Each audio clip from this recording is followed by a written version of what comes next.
அரசு கொள்முதல் நிலையத்தில் நெல்மணிகள் முளைத்து விட்டதாக எடப்பாடி பழனிசாமி குற்றம் சாட்டிய நிலையில் விவசாயிகளிடமிருந்து கொள்முதல் செய்யப்பட்ட நெல்மணிகள் பாதுகாப்பாக தார்பாய்கள் அமைத்து மூடப்பட்டுள்ளதாகவும் எந்த பாதிப்பு ஏற்பட்டாலும் அதற்கு அரசு முழு பொறுப்பேற்கும் எனவும் அமைச்சர் ரகுபதி பதிலடி கொடுத்துள்ளார். வழக்கம் போல எடப்பாடி பழனிசாமிக்கு குற்றம் சாட்டுவது பழக்கம். அதுபடிதான் குற்றச்சாட்டுகளை சுமத்தி கொண்டிருக்கின்றார். அன்றைக்கு வந்திருக்கின்ற நெல்மணிகள் பாதுகாப்பாகத்தான் தார்பாய் போட்டு மூடப்பட்டு வைத்திருக்கிறது. எந்த பாதிப்பு ஏற்பட்டாலும் அதற்கு அரசு பொறுப்பேற்றுக் கொள்ளும் என்று எங்களுடைய உணவுத்துறை அமைச்சர் சொல்லி இருக்கிறார். எனவே விவசாயிகளுக்கு எந்த பாதிப்பும் ஏற்படாது.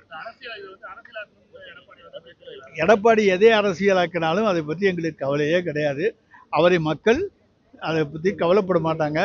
அவர் எல்லாமே அரசியல் தான் பண்ணிட்டு இருக்காருங்கிறது நாட்டுக்கும் தமிழ்நாட்டு மக்களுக்கும் நன்றாக தெரியும். தஞ்சை காட்டூர் கிராமத்தில் அதிமுக பொதுச் செயலாளரும் எதிர்க்கட்சி தலைவருமான எடப்பாடி பழனிசாமி விவசாயிகளிடம் குறைகளை கேட்டறிந்தார்.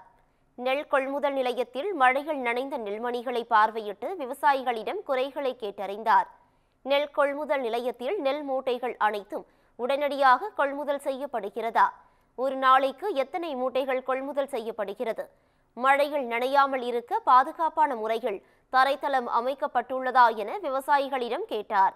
அதற்கு விவசாயிகள் எங்கள் நெல்மணிகள் அனைத்தும் முளைத்து வீணாகக்கூடிய நிலை ஏற்பட்டுள்ளதாகவும் இதே மழை தொடர்ந்தால் எங்கள் வாழ்வாதாரம் கேள்விக்குறியாகிவிடும் எனவும் கண்ணீருடன் தெரிவித்தனர். உடனடியாக நெல் மூட்டைகள் கொள்முதல் செய்யப்பட வேண்டும் என எடப்பாடி பழனிசாமியின் காலில் விழுந்து கதறி கண்ணீர் மல்க விவசாயிகள் தெரிவித்தனர்.